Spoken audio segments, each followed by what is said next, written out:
দুধ পিঠে করবো ছাঁচের। এটা বেটে নেবো, কালকে ভিজিয়ে রেখেছিলাম, আজকে বেটে নেবো। ছাঁচটাই করবো।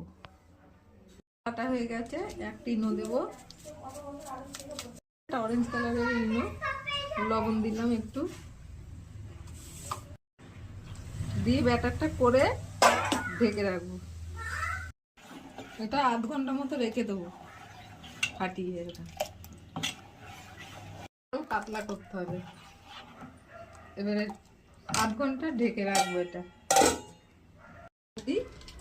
খেজুরের গুড় দেবো, এই যে খাঁটি খেজুরের গুড়, গ্রাম থেকে এনেছি।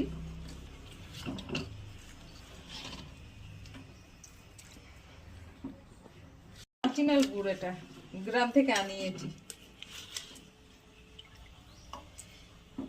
হয়ে গেছে ছাঁচটা,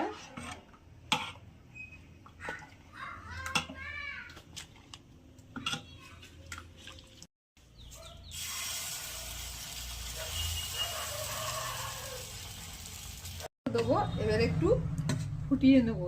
ইনোটা দেবেন, না হলে ফুটো ফুটো হবে না। ইনোটা দেওয়ার জন্য এই যে ফুটো ফুটো গুলো হয়েছে।